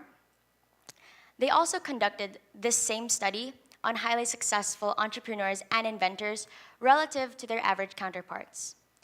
All of these studies prove that those in various non-arts related fields were able to show more creativity, curiosity, and aptitude because of their exposure to art. Art clearly has symbiosis with all of these fields you may have otherwise thought can't benefit from the arts or are completely unrelated to the arts. Most of us overlook the benefits that art can have on us as individuals and our societies as a whole. Constantly engaging yourself in art can help you enhance a wide variety of cognitive processes, such as your perception and communication skills. Art can teach you how to deconstruct a big picture through interpretation with context, without getting overwhelmed by all the small details. This skill can definitely help in interpreting a painting, but it can also help in analyzing literary text, employees to manage, a crime scene, and so much more. This includes the ability to articulate what is present and what is absent in a situation, a skill necessary for diagnosing patients and relaying the results of scientific experiments, where what is not observed is just as important as what is observed. Art can also teach you how to construct grand ideas step by step with careful thought and patience, all while foreseeing what message you want to convey or what goal you want to reach, how you will achieve this, and what impact your knowledge can have on your intended audience. The more you expose yourself to art, the more you'll be able to ask effective questions to better adapt to real-world situations. By looking at them from a different perspective, by taking a step back to see the bigger picture, while at the same time paying closer attention to all the intricate details that make it up. This is why schools should continue to support their arts programs and why we should take advantage of being involved in them, so that the youth can develop skills like these, which they can use in their daily lives, no matter what career path they want to take. While my passion for art may have been clouded by my necessity to survive, there are so many reasons why people like me won't ever stop standing by art or ever stop celebrating the wonders that it has to offer. And I hope I've given you at least just a glimpse of why. If we could teach the youth to understand creativity, they'll learn how to recognize that thinking outside the box, that being creative, is a skill. And that if you aren't born with creativity, that doesn't mean that you can't be creative. Because creativity is something you can develop. It's something that you can make for yourself with hard work, dedication, and encouraging support from your peers. Thus, it is only with the awareness of the benefits that art can have on ourselves and to our communities that we can truly appreciate art as the heart of authentic creative expression. Of course, it is important for us to teach the youth to see importance in the art just as much as they should see importance in all the other fields just to help our diverse society to thrive. But if we could all just stop fixating on excellence defined by numbers and instead aim to fuel creativity, we could all become so much more prepared and inspired to push forward in a world overflowing with potential for innovation. Thank you for coming to my TED Talk.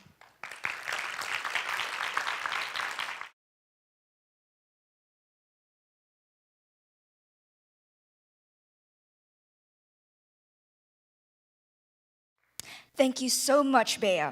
As a fellow artist and student, I am truly moved and inspired by you. I'm sure like many of the students who are now in our audience. Now, due to the fact that Ms. Rondon, who has, despite her busy schedule with the IB mock exams, made time to join us today to share with us her graces, will have to leave right away in a few minutes to catch her next exam. She will not be making it to our awarding ceremony at the end of the event, so I will be giving her her certificate and small gifts of gratitude right now. Thank you so much, Bea, for joining us today.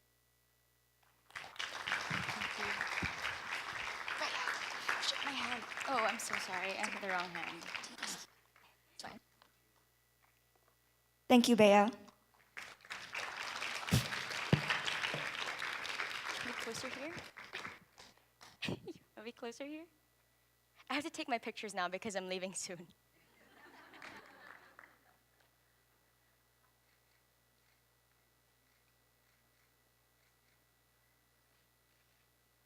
Are you done, Mom? Thank you. Okay, thank you so much, Bea. Yeah. Okay, for our last speaker, let us welcome a member of our Brent Faculty of Science, my beloved teacher, Dr.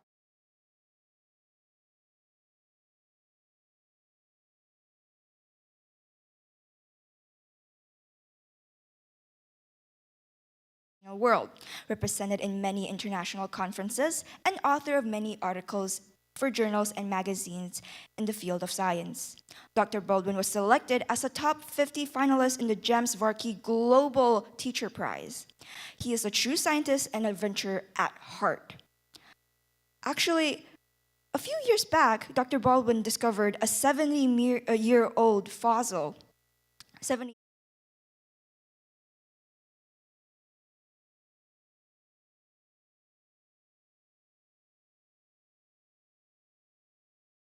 mango hummingbird in the United States. A round of applause for Dr. Baldwin, please. Thank you.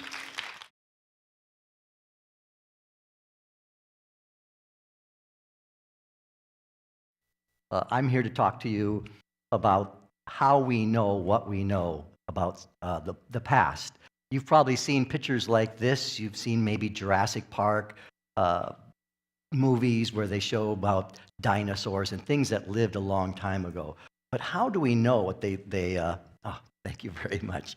How do we know what these things really look like? So today, I'm going to talk about how scientists can tell these great stories. What is the evidence? And to do this, I'm going to tell you a little bit about one of my experiences. I grew up on a ranch. We raised cattle, we rode horses, and this is my family, my mother and father. And we told stories. I remember my dad telling me about my Uncle Dorson, who was a scout. He helped the Mormons get across the wilderness when they went west. And so I have my family with this big tradition of storytelling. And I became interested in science like my father. He was a college professor also. One time as a college professor, I found myself, or as a teacher actually, I found myself in a place like this. It actually looked like they had like a mountain upside down. It was this giant, giant hole. And we went down to a place, somewhere down in this area here, way down at the bottom. And we were standing around, they were talking about what they were doing and how they got the copper out of the earth. And I saw this rock, and I just picked up this rock because it looked interesting. And this old guy came up to me, and he said, "Wow, that rock has a great story." He said, about, maybe 300 or 400 million years ago, there were these little things floating around the ocean. And they settled to the bottom of the ocean. And after a long, long time, they built up into a layer that later became rock. But then later on, there was this upheaval, and it lifted these rocks, and it compressed them, and steaming water and minerals were forced through them. And you see these little green streaks in this blue color? That's copper that was in these minerals, and it became part of this rock. And as he was telling this story, he was passionate, and I became very interested in it too. And I realized that from that one rock, he was telling me what happened maybe 300 million years ago. Just from the evidence he could see from the texture and the color and where the rock was found, he could tell these amazing stories. So from that, I became that helped me get more and more interested in science. And so I find myself doing things that most people don't. One December, it was actually December 26th, the day after Christmas, I was sitting around the house and I thought, well, I need to do something. So I got out and do what I often do. I just started driving in a circle, just getting further and further away from my mother's house and looking for road cuts, places where the road cuts through a hill. And in those places where the snow had blown off, because again, this was in the middle of the wintertime, I would look in the rocks to see if I could find any evidence of things that might have lived there a long, long time ago. I was looking for things like shark's teeth, and fish bones, maybe some vertebrae of a fish. Sometimes you could actually find a dinosaur tooth. I actually have one in my pocket, so maybe I'll show that to you later. But anyway, that's what I was looking for. And I came to a place kind of like this, except that it was a little bit cleaner. And I started walking around, and I had been to this place. It was only maybe 2 miles from where I grew up before, and I never found anything. But, there wasn't anything else to do, so I decided to look at this place again. And as I was walking around, I found this, okay? I found this big vertebrae, and it's about this size. And I looked at that, and if we look at our vertebrae, or mammal vertebrae, we have one side that bulges and one side that goes in, right? Well, this one went in on both sides, which means that it wasn't a mammal. And I knew that the rock was really, really, really old. And the bone, like I say, was very big. Because if you can imagine, it has this bottom part that's round. But on the sides, it would have these two things that go out like that. And then it would probably have something in the middle. So the whole thing was probably like really big when it was part of the animal. It had me really, really intrigued. I knew it was old. I sent pictures of it to a friend of mine, Mike Everhart, who's a famous paleontologist in Kansas. He works with things that lived in the ocean a long, long time ago. And I sent it to the Nebraska Paleontology. They have a highway paleontology organization they look for fossils and they investigate things. So these two people, I sent them pictures. And Mike Everhart answered the picture right away. And he said, "You know what? That looks like a plesiosaur." Now, a plesiosaur isn't exactly a dinosaur. It's that thing that a lot of people think that is a Loch Ness monster. It has these fins, it has a body that's like a turtle, and it has a very, very long neck. You can see pictures of them, on movies or in magazines. So anyway, that's what I found. Something like that anyway. He thought that's what it was. And he said, let me come out and look at it. So I found this in December 26th. He came out in May of that same year, and that after the next year, I guess it would be. And we came out there, and his idea was he was going to look at this and see if there was anything worth digging and notify the Nebraska paleontologist that there was something worth looking at. Because he said, this is state property, and they're not going to let us dig this up. It belongs to the state of Nebraska. And so we get out there, And we brush away the dirt because it was frozen when I first found the bones. The ground was frozen. So we took away the dirt, and we see some more bones. And we took this picture. And Mike Everhart just was speechless. He couldn't talk because when we look closer, if you can see, those bones are in a line, just like they would be if the animal had just died. That's called an articulated skeleton. And that is very, very rare in living things because most of the time when living things die, their bones get scattered. Animals scavenge them, and ocean currents or wherever they get moved around. So rarely do we find skeletons that are articulated like that. And he thought, well, this is going to be something really interesting. And he started kind of changing his mind. He said, maybe if I talk to the Nebraska paleontologist, they'll give me a permit, and maybe they'll let me dig this up because this is really, really interesting. So anyway, we parted our ways, and I got a message from him that, yes, the Nebraska paleontologists are going to allow us, the state is going to give us permit to dig up this dinosaur, and we're going to do it in October. So now we're talking almost a year, and I go back, and Mike Everhart is there, and he's got 2 or 3 people, and he's got like 10 more people coming the next day to dig up this plesiosaur skeleton, which we think it's a plesiosaur. And the Nebraska paleontologists come out, the state, they work with the state, and they're going to give him a permit. And we take away the dirt because we had hidden it. And we move the dirt away, and the Nebraska paleontologists look at the skeleton, and they said, just a minute. And they had this conversation, and they kept talking, and then they were calling people on the telephone, and then they came back and they said, Mr. Everhart, I'm sorry. This is too big of a discovery. We cannot allow this skeleton to leave the state of Nebraska, but you can help us dig it up. At this point, we'll have to cancel the dig, and you'll have to come back later, and you can help us. Mike, of course, was very disappointed. He'd had a lot of people were coming, and he had thought everything was okay, but they thought it was going to be a big deal. Now, Mike is a pretty famous paleontologist. Okay, there's a movie called Monsters of the Sea about the past. I think they've maybe even 2 versions of it, and he's written a very large book and about these animals that lived in the ocean a long time ago. So when you see pictures, you'll usually see his name involved. Anyway, he's a pretty important guy, and they just told him what they promised him he could do, they just told him he couldn't do it.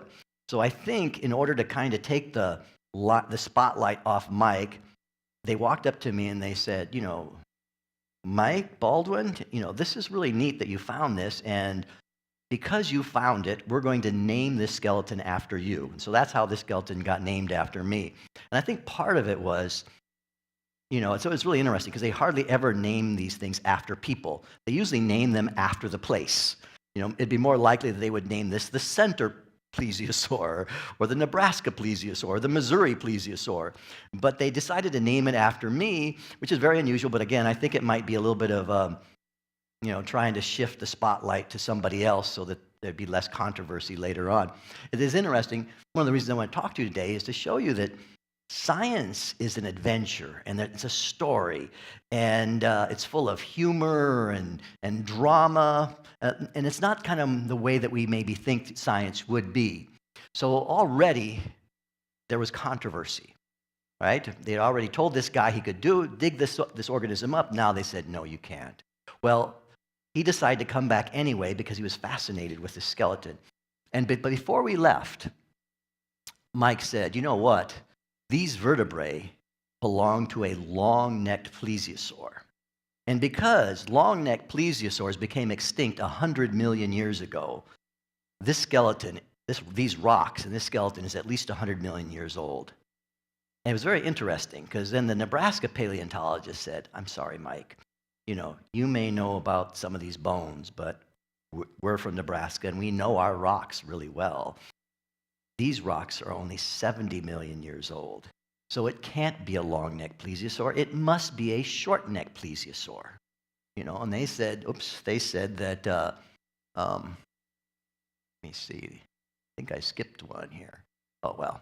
Anyway, they said it must be a short-necked plesiosaur. And so anyway, I thought that, okay, a little nice discussion. But when I got home, I was working in Texas at that time, I received an email from the Nebraska paleontologist, and they said, you know what? Mike Everhart is not a good paleontologist. He's a bad person because he doesn't know how old these rocks are. And they wrote me several emails disparaging, saying actually really just bad things about Mike Everhart. And at the same time, I started getting emails from Mike Everhart saying, you know, these Nebraska paleontologists, you know, they only have fossils in Nebraska that go back 4 million years. So anything that's over, 10 million years, they're just hacks. They just don't know anything. These Nebraska guys just don't know what they're doing. And I had these emails, and when I got them, I was like so amazed because I always thought that scientists were like, work together and were cordial and didn't say bad things about each other. But obviously, that's not always true. So, so we get there, and the next year, and this is 2 years later, the Nebraska paleontologist and Mike Everhart team come together, and we're going to dig this up. Okay? And at this time, we're right along the road here. You can see that's my cousin right there, Ward, and that's his son next to the paleontologist right there in the middle. And they're talking about where this skeleton was and what it means. Well, about a year before, maybe a couple years before, they had discovered the skeleton of a T-Rex in Montana. And it was kind of a very similar situation in that they had permission to look for bones and fossils in this one area. And this one lady paleontologist, her name was Sue, walked over, crossed a fence, and walked over to this little spot, and he was looking around and discovered this perfect T-Rex fossil, maybe the best one ever found. As it turns out, though, that land that she was on was a ranch, okay? And it was leased from an Indian reservation, Native American reservation. Well, they became very upset when they found out that they were doing this excavation, even though it seemed like it was on the same land. It was very close. It wasn't. And so the reservation sued to have the skeleton of the dinosaur, won the lawsuit, and ended up selling this skeleton for $3 or $4 million. Okay, which was quite a windfall for those people. So you can imagine. This land here where I found this dinosaur used to be part of the Santee Sioux Reservation. They had sold the land at one point, and now this actual road cut here, there's the road, the land that the skeleton was on was state land, because when the state builds a road, they condemn the property and they buy it, and it belongs to the state. But the Indian reservation was going to, there were people that heard about this that became very concerned. And so there was a big meeting. They held a public meeting, and they said, over there in Knox County on our land, there's some people that found a dinosaur, and they're stealing our dinosaur. Those people, they stole our land, and now they're going on to our property where we've grown up, and they found this dinosaur, and they're taking it right now. If you go there right now, we got to get together, and as a community, we got to go over and stop them because they're stealing our dinosaur.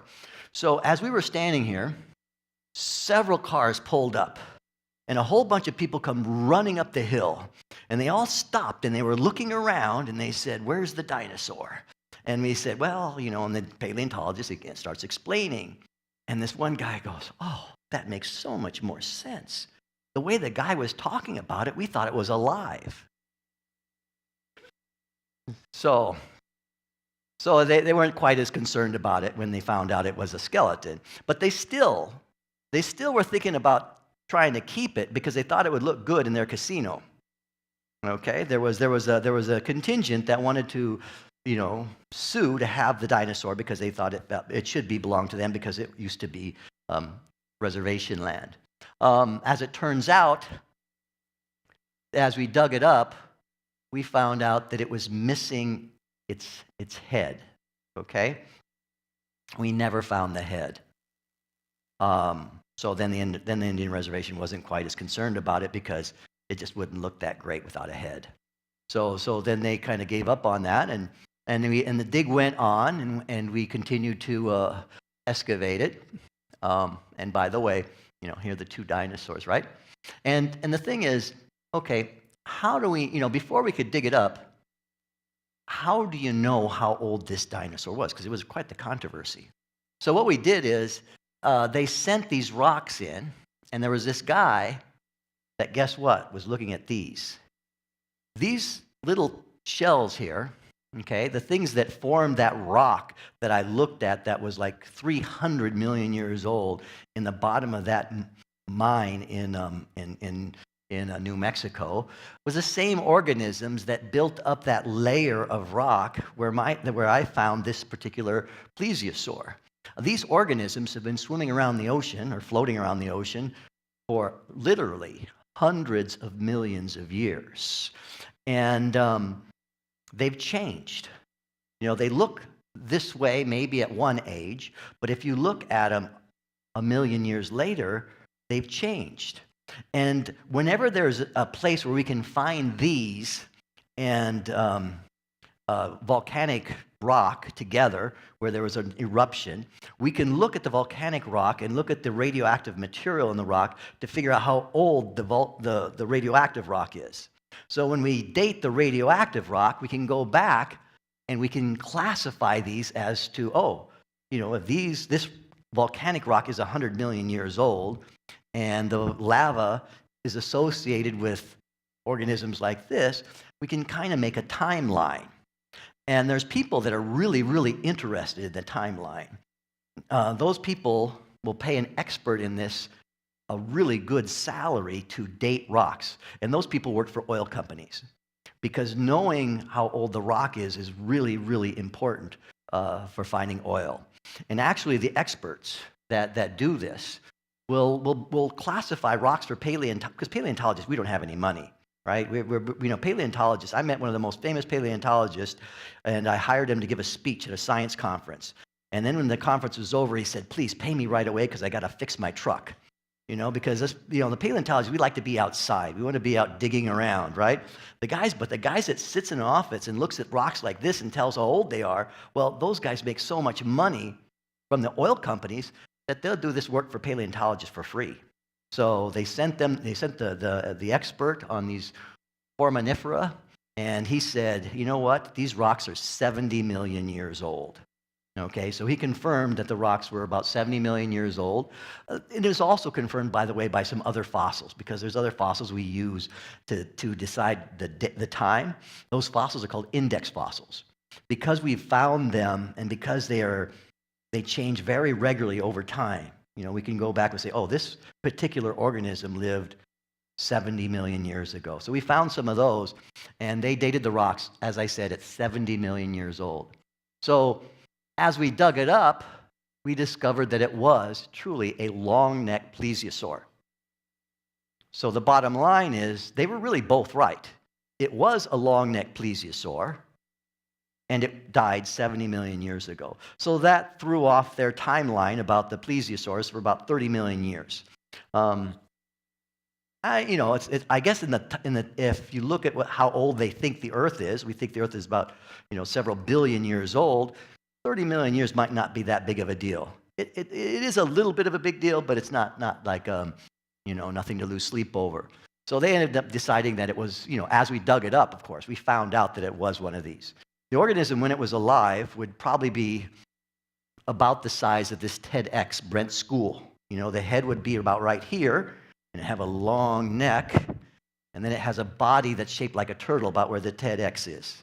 That's about how big the organism I found was. So it was quite impressive. It was a nice, large organism. This is actually the bones from it. They were at the time preparing it to display it. They actually decided to display it in these plaster casts that they actually dug it up in. So they're not going to put the skeleton together.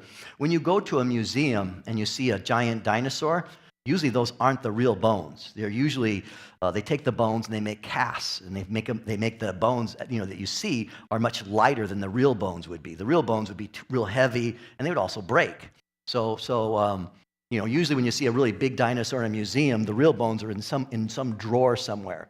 But they decided in this case they were actually going to put out the real bones, and they're going to display them in these plaster casts where they dug them up. So this is actually part of the skeleton. This is just the neck, actually. So you can kind of see that, the neck goes on for quite a while.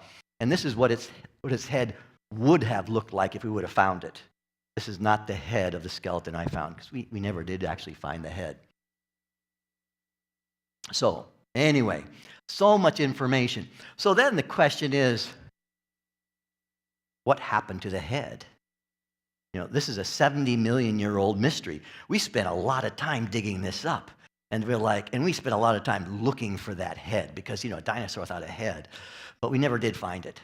Well, the paleontologists, when they were preparing this, here they are. Here, this is actually part of the skeleton. You can see there, he's brushing everything away. He uses very delicate tools to remove the rock from the bones. They found some holes in the bones. And the holes were the exact same size of something like that. Okay? So you see there's a plesiosaur, and the thing that's biting it is called a mosasaur. And I actually have a tooth of a small mosasaur in my pocket. I'll show it. Maybe I have time, you can come and see me after the show, and I'll show you the mosasaur bone. Mosasaur bones have a very special shape.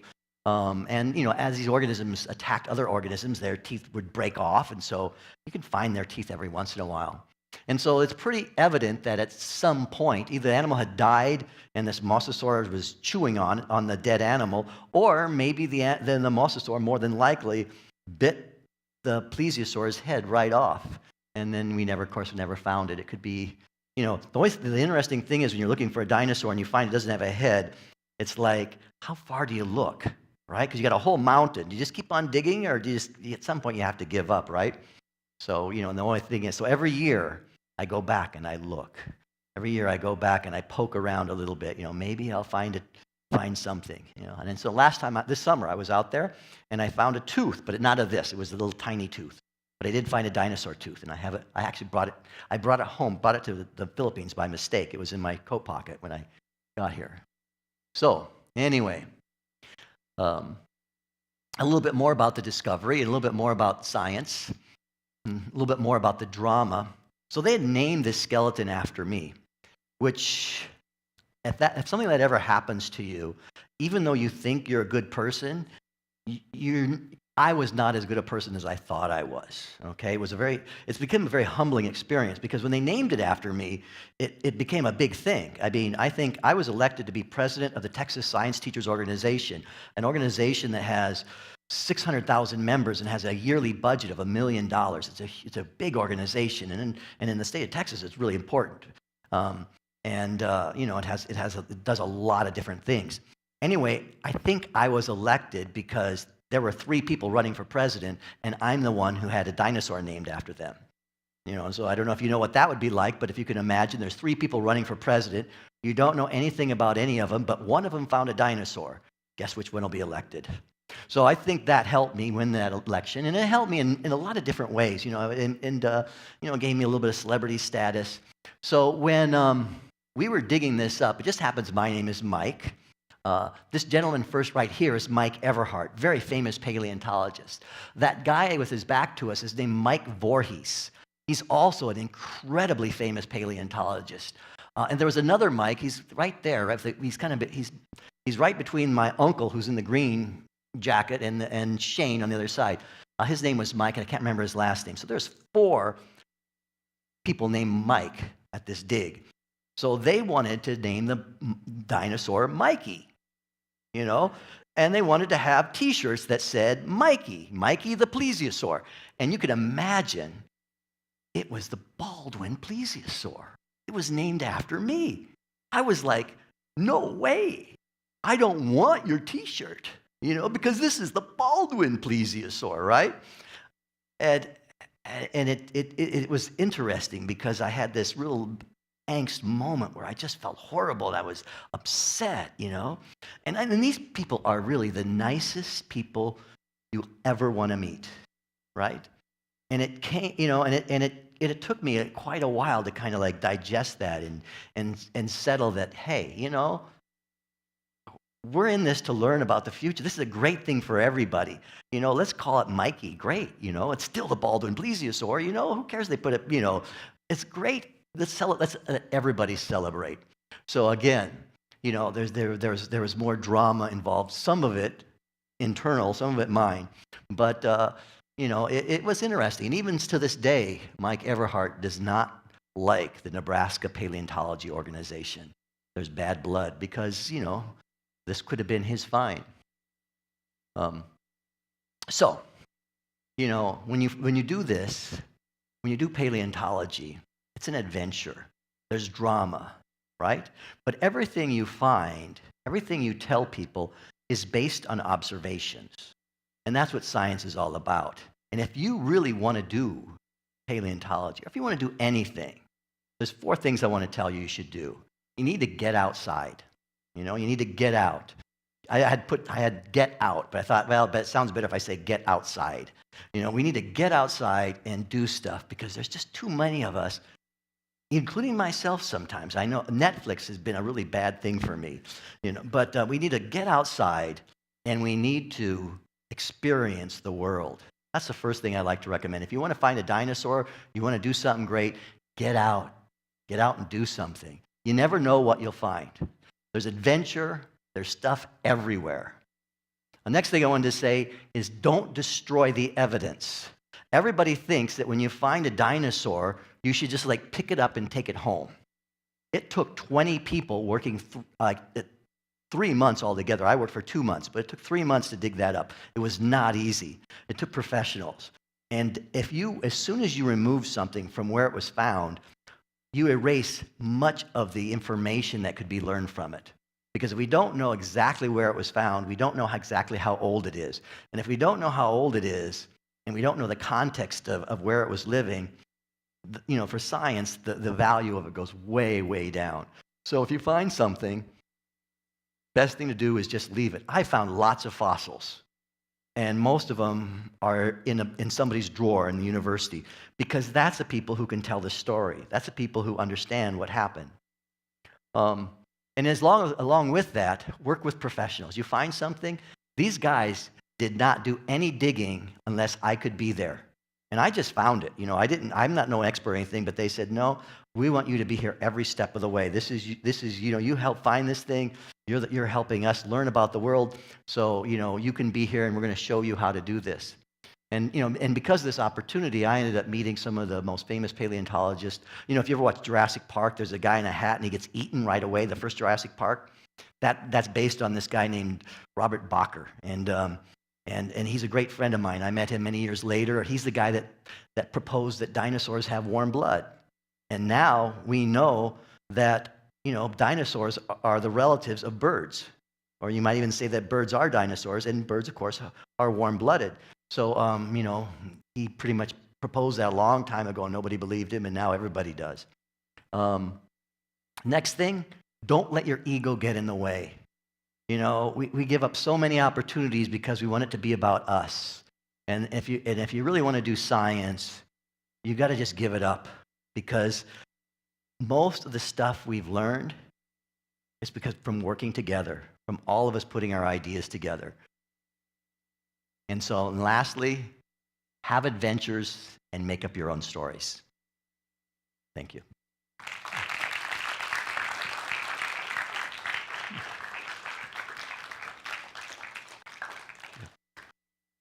Yes.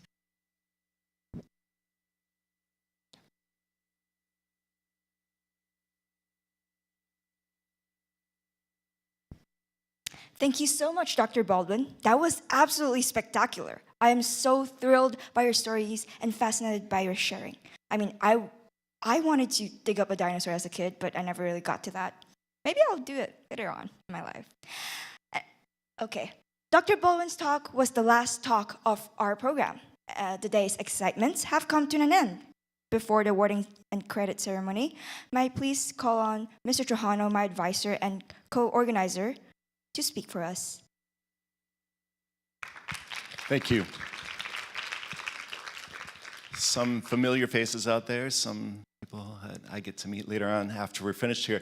I just wanted to take a moment to let you know that I am AMI's co-organizer. My name is Lou Trujano. I'm an English teacher at the school.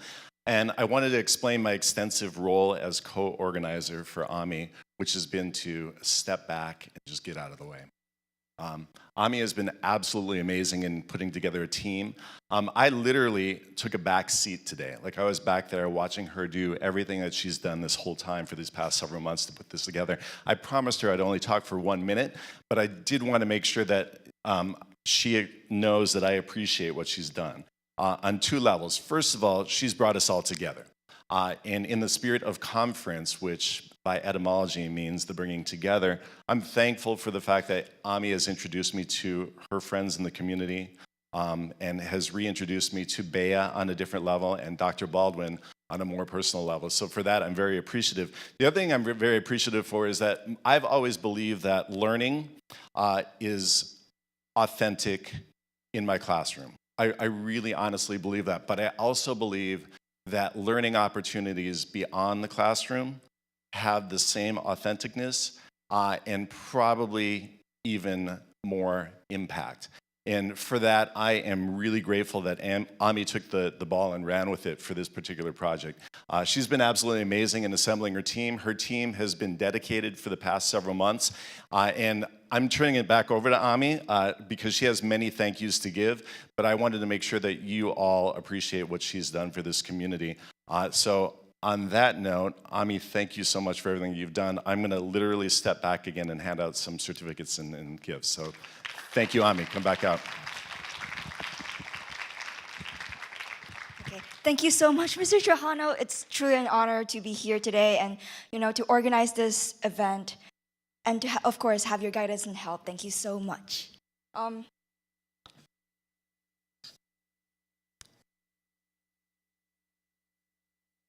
Okay, so this is a certificate given to actually all members, team members, and organizers of the TED event. This is issued by TEDx, the organization itself.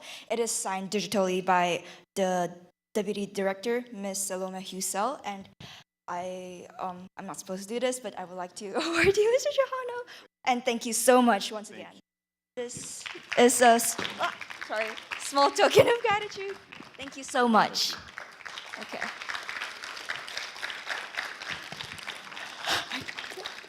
Okay. There are many people I would like to thank for helping me make this event a reality. But first and foremost, I would like to thank my mom, who has been here for me through thick and thin since the very beginning, always there to give me that extra push when I needed it. I won't be standing here without her, and thank you so much.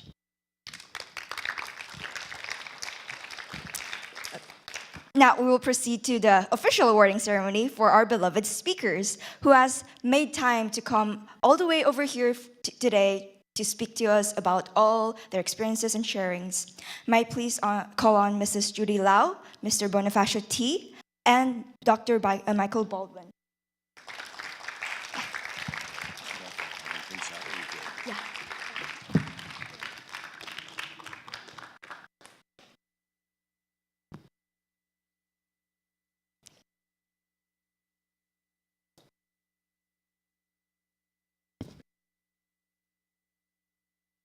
Thank you guys so much.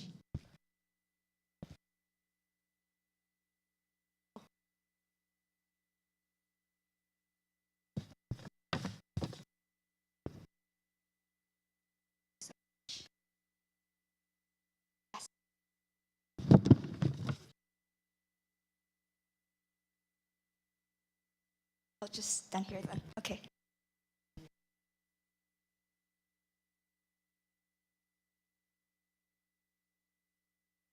Thank you so much. Thank you guys so much for coming here and sharing with us. Okay. Next, I would like to call on my personal team composed of students from grade 10 to sophomore batch who has aided me in many of my errands and steps in organizing this event. Whether it was from running backstage today or from pushing me to do my work and keeping me calm when I was really on the nerves.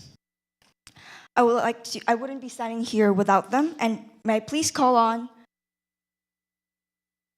my personal group, the Donghwan Guak, Maxine Kirsten Magtoto, and Sang Hyun So.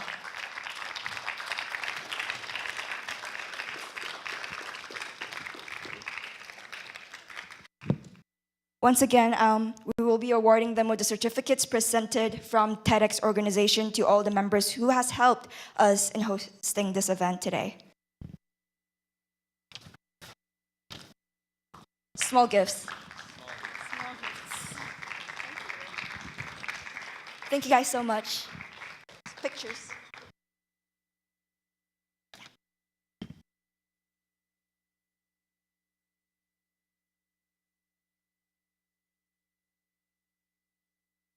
Thank you guys so much.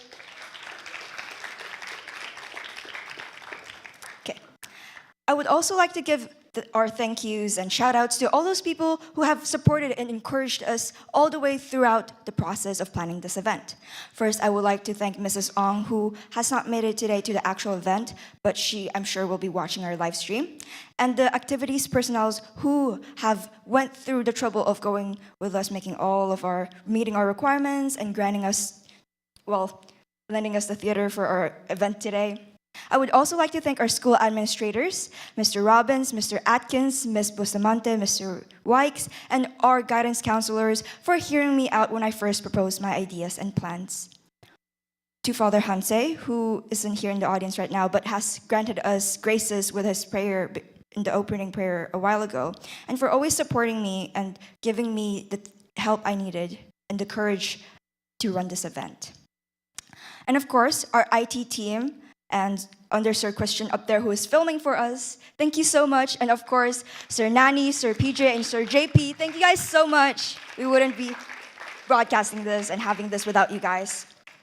Also, I would like to thank our student representatives from the photography team. We have Chiki Ang and of course, Andrew. Thank you guys so much. My ushers who are backstage right now, Mark, PJ, Arju, and of course, Jamie. They're all good friends of mine, and thank you guys so much for coming here today to help me out in this event. Thank you. So, a round of applause for them. Thank you, guys. Okay. With this, we mark the end of TEDx Brent International School. Thank you all for coming to participate and spectate this first of many to come TEDx events presented to you by Brent International School, Manila.